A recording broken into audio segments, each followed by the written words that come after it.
Could you stand up? It helps us all. Thank you. Could you just give us some of your thoughts on the current problems between Russia and Ukraine?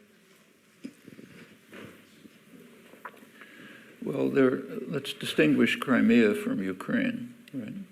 The Russian takeover of Crimea was obviously in violation of international law. And when the West condemns the violation of international law, it's correct. But as usual, there are a few other things to think about. So yes, that's in violation of international law. It doesn't compare with what the U.S. does with British support. So for example, take Eastern Cuba, okay?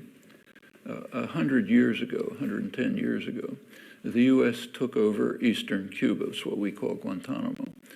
Eastern Cuba by force. Cuba was invaded by the U.S. forces. The guise was liberation. It was actually conquest. Cuba was compelled at gunpoint to hand over Eastern Cuba to the United States. When Cuba finally gained independence in 1959, it tried to get it back, but the U.S. refused, holds on to it. It uses it, as you know, as a torture chamber, as a place to confine people that don't know what to do with, and so on. It's also preventing the development of Cuba. It's one of the main reasons for keeping it. It contains Cuba's main port, which points towards Europe for trade. So the main purpose for the last 50 years has been essentially to impede the development of Cuba, part of the whole embargo system. That's much worse than the takeover of Crimea. I mean, Crimea, I don't think it's justifiable, but you can give some reasons for it. In the case of the takeover of Eastern Cuba, the sole reason you can give is to undermine Cuban independence and development. Okay, so if you condemn the takeover of Ukraine, that's fine, of Crimea, but then let's add that the takeover of Eastern Cuba is much worse. Okay, what about the Russians in Ukraine? That's a complicated story. In fact, there's an article in the main establishment journal, Foreign Affairs, a lead article, a couple of issues back, by John Mearsheimer, the leading international relations specialist. And notice that this is mainstream establishment I'm talking about, not on the left.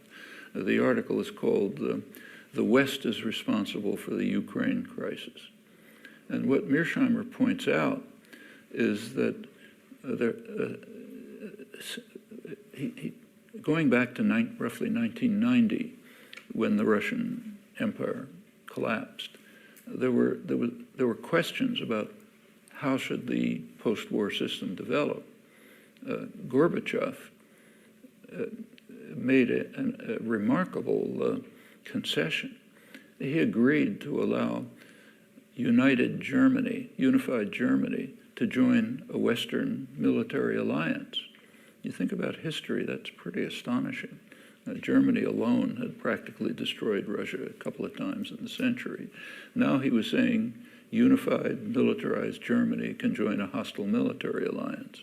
There was a quid pro quo, a condition that NATO would not move, the phrase was, 1 inch to the east. That meant East Germany, okay? So NATO would not move to East Germany. That was the quid pro quo. NATO immediately moved to East Germany.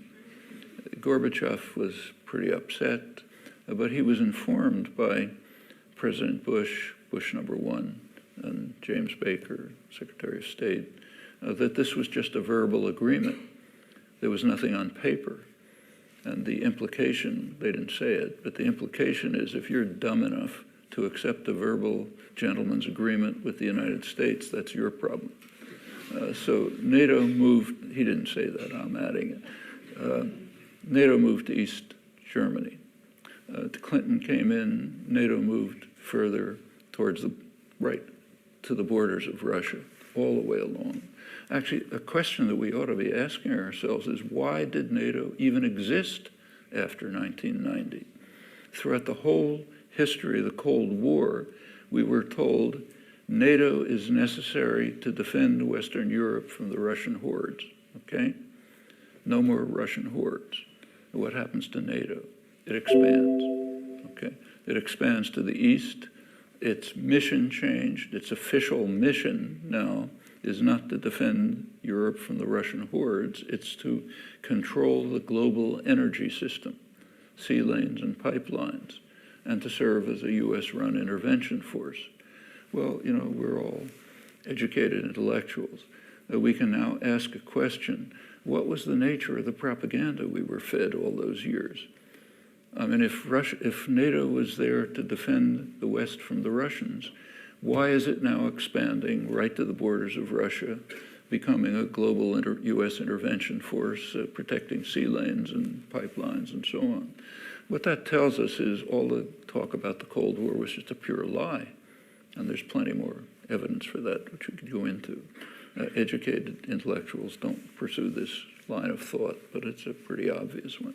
Well, going on to Ukraine, Mearsheimer's point is that for any Russian leader, whoever it might be, you know, Mahatma Gandhi, Ukraine is right at the core of their geostrategic concerns. For Ukraine to be taken into NATO, which is what is repeatedly threatened, would be a very serious threat to Russian security, quite apart from historical interests, which go way back, the origins of the Russian Empire, in fact. So yeah, you can give arguments against Russian interference in eastern Ukraine after the coup that took place there, but it's a complicated story, and the West is not without its significant initiatives there.